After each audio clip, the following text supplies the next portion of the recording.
The realtor's call came on a Tuesday morning.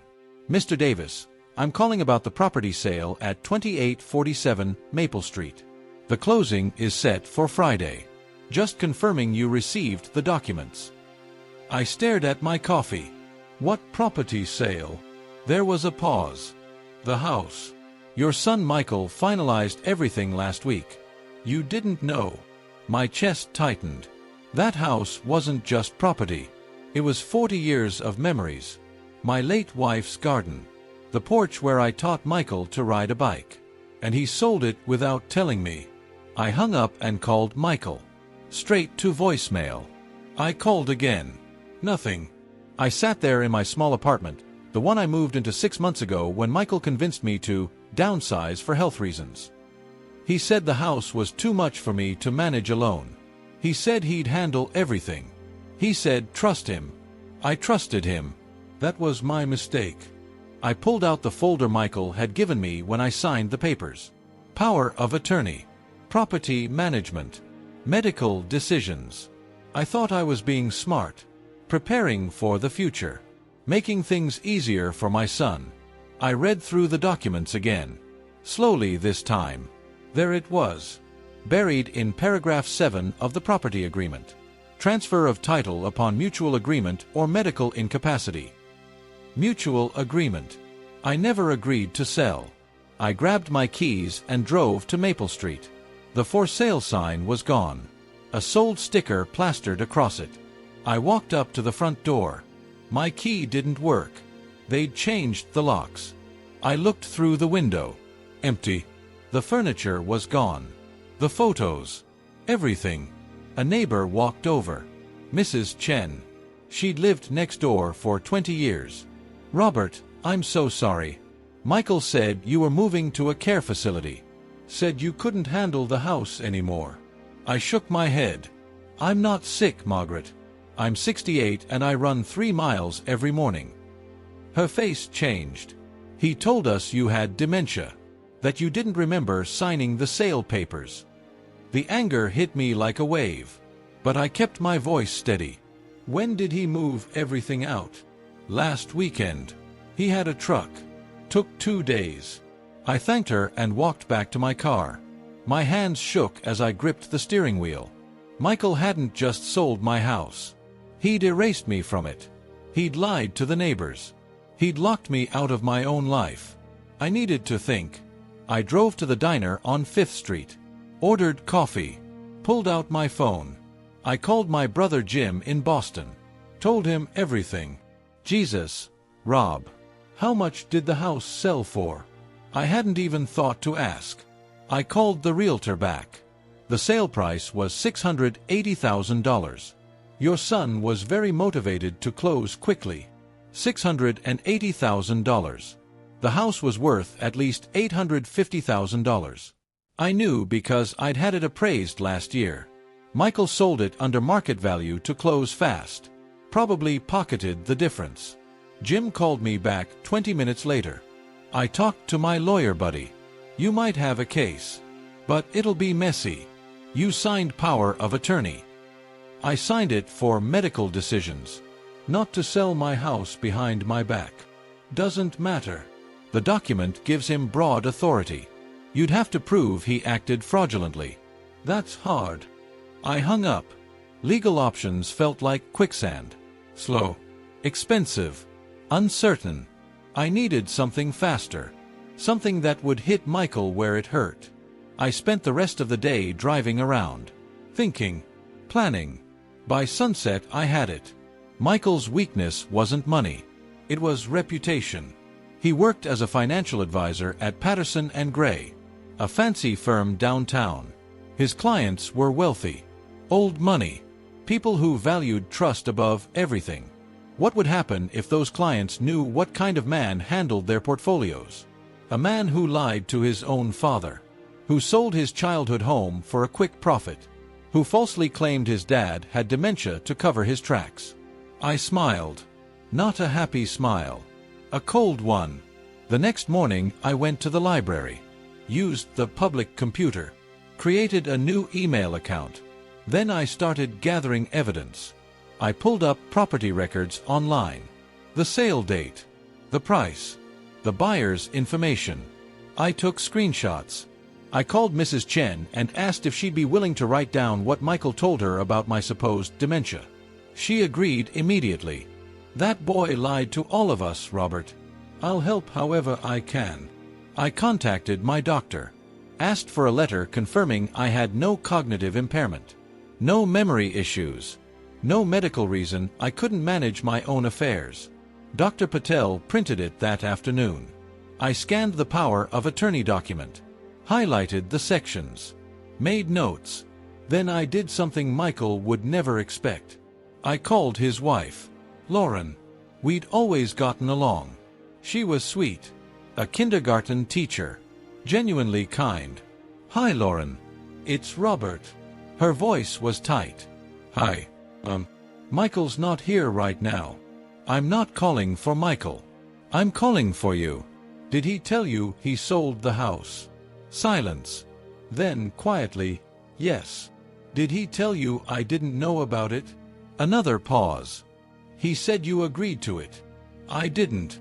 He forged my agreement. Used the power of attorney I gave him for medical emergencies." "Did he tell you how much he sold it for?" "He said $700,000. It sold for $680,000. But the house was worth $850,000. He sold it fast and undervalue." "Did he tell you what he did with the money?" Her voice cracked. "He said he was investing it for your care." "Lauren, I'm not in a care facility. I'm in a one-bedroom apartment on the north side. I'm healthy. I run every morning." "Michael lied to you too." I heard her breathing. Then, "I have to go." She hung up. I wasn't sure if I'd gotten through to her, but I planted the seed. That night Michael finally called me back. "Dad, I heard you've been asking questions." His voice was casual. Too casual. "You sold my house." "Our house, Dad." "Technically. And yeah, I sold it. You couldn't handle it anymore. We talked about this. We never talked about selling. You told me you'd manage it. Rent it out maybe.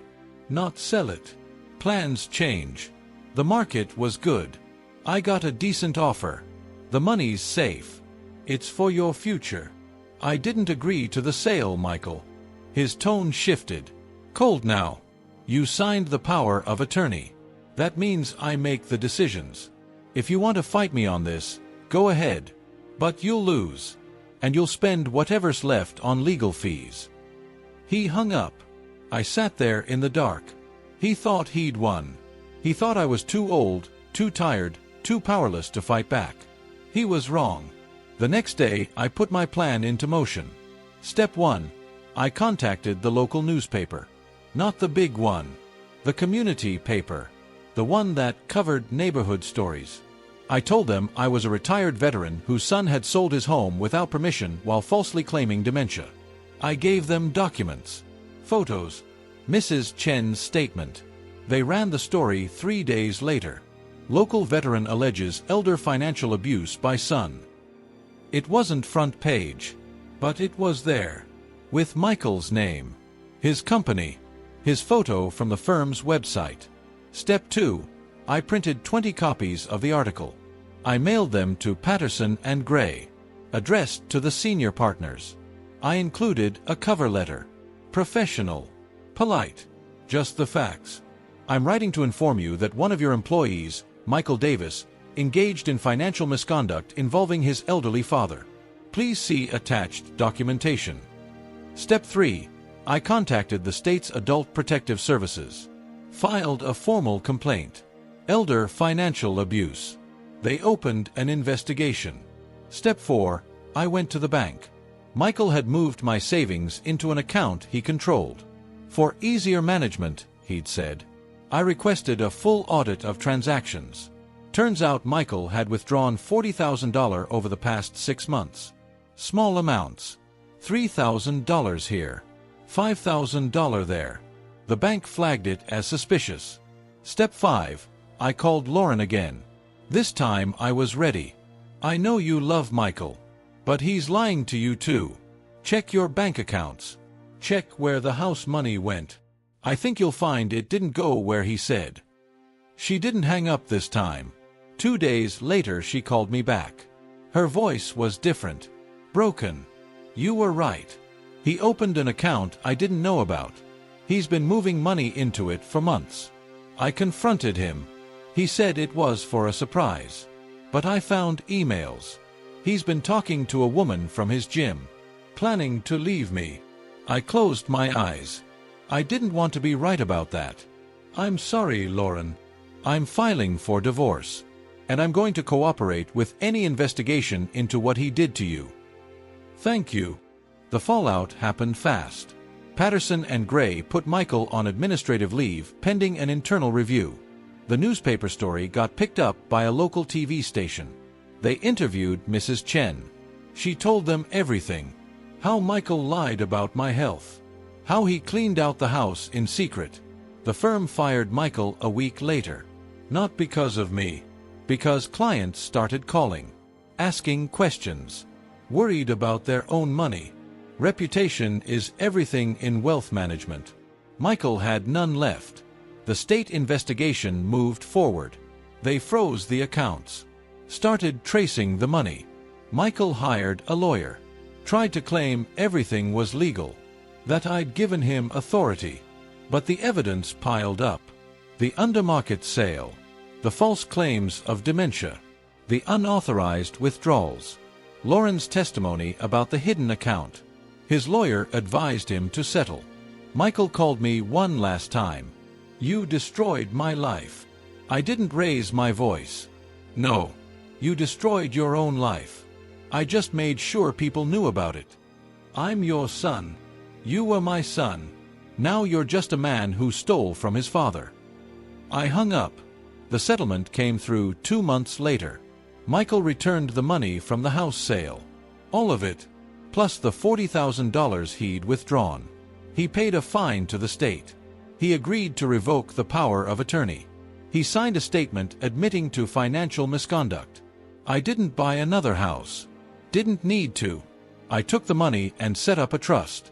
For Lauren's kids. Michael's kids. My grandchildren. They'd get it when they turned 25. With one condition.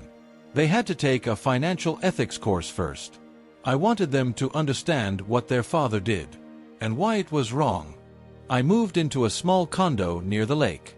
Something I could actually manage. Something that was mine. No one else's name on the deed.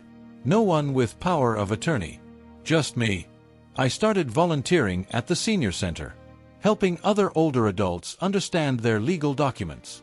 Teaching them the warning signs of financial abuse. How to protect themselves from family members who saw them as ATMs instead of people. Mrs. Chen visited me once a month. We'd have coffee and talk about the old neighborhood. She told me a young couple bought the house. They had 2 kids. They painted the shutters blue. Planted new flowers in my wife's old garden. It hurt to hear, but it also felt right. The house was living again. I ran into Michael once. 6 months after everything settled. I was at the grocery store. He was in the cereal aisle. We made eye contact. He looked away first. Turned his cart around. Walked the other direction. I didn't chase him. Didn't call his name. I just bought my groceries and left. Some bridges you burn. Some you walk away from. Either way, you don't go back. Lauren kept in touch. She rebuilt her life. Got the house in the divorce. Started dating again. She still brought the kids to see me on holidays. Michael had visitation rights, but he rarely used them. Too ashamed, maybe. Or too angry. I didn't care which. The firm never rehired him. Word traveled fast in that industry. He ended up selling insurance. Made decent money, but nothing like before. His new wife didn't know about me. Lauren told me that. Said Michael never mentioned his family. Like we didn't exist. That was fine. He didn't exist to me either. Not anymore. I thought about revenge a lot in those months. Whether it was worth it. Whether I should have just let it go. Moved on. Forgiven. But forgiveness isn't about letting people off the hook. It's about freeing yourself from anger. I wasn't angry anymore. I was at peace. Michael faced consequences. Real ones. He lost his career, his marriage, his reputation. Not because I was cruel, but because I refused to be a victim. That's the difference between revenge and justice. Revenge is about making someone hurt. Justice is about making things right. I didn't set out to destroy Michael. I set out to stop him, to protect myself, to make sure he couldn't do this to anyone else. The fact that it cost him everything, that was his choice, not mine. People ask me sometimes if I miss him, if I wish things were different. Of course I do. He's still my son. I still remember teaching him to throw a baseball, helping him with homework, walking him down the aisle at his wedding. But that Michael is gone. Maybe he was never really there. Maybe I just saw what I wanted to see. A good son, a trustworthy man, a person who'd take care of me when I got old. Instead, I got a con artist in a nice suit. The hardest part wasn't the betrayal. It was accepting it. Accepting that my son looked at me and saw dollar signs.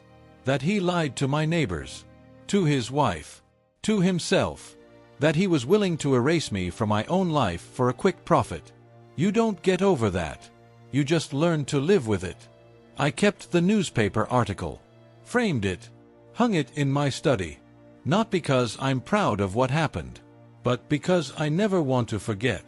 Trust isn't something you give away freely. It's earned, and it can be lost in a moment. Michael lost mine the day he changed those locks. Everything after that was just consequences catching up. My brother Jim flew out to visit last month. We sat on my balcony watching the sunset over the lake. He asked me if I had any regrets. I thought about it. Really thought. Just one, I said. I regret not seeing it sooner. The warning signs were there. I just didn't want to believe my son was capable of that. Jim nodded. You did the right thing, Rob. You stood up for yourself. A lot of people wouldn't have. A lot of people can't. They're scared. Or they don't have the resources. Or they think family means accepting abuse. Family means love. What Michael did wasn't love.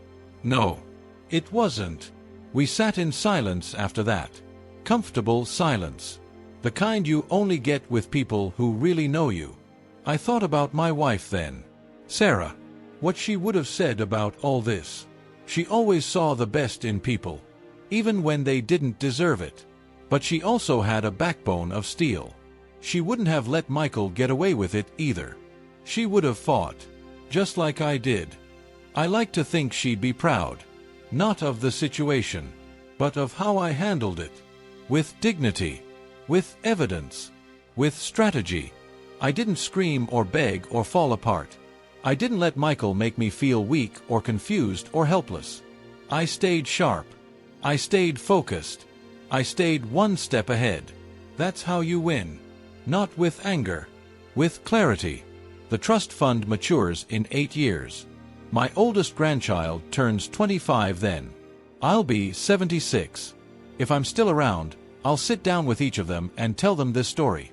Not to poison them against their father, but to teach them a lesson. People will disappoint you, even the people you love most. And when they do, you have a choice. You can let them destroy you, or you can stand up and say no. Not with violence, not with cruelty, but with boundaries, with consequences, with the truth. That's the legacy I want to leave. Not money, not property, but strength. The strength to protect yourself. The strength to demand respect. The strength to walk away from people who see you as less than human. Even if that person is your own child. Michael probably tells a different version of this story. In his version, I'm the villain. The ungrateful father who ruined his life over a misunderstanding. That's fine. Let him tell it however he wants. I know the truth. So does Lauren. So do the investigators. So do the senior partners at Patterson and Gray. So does everyone who read that article. The truth doesn't need my defense. It stands on its own. I water the plants on my balcony every morning. I make coffee. I read the paper. I call my brother. I volunteer on Tuesdays and Thursdays. I live my life. A simple life. A peaceful life. A life that belongs to me and no one else. And every time I lock my door at night, I smile. Because I have the only key. No one can take that from me. Not anymore. That's not revenge. That's freedom. And freedom, I've learned, is the best kind of justice there is.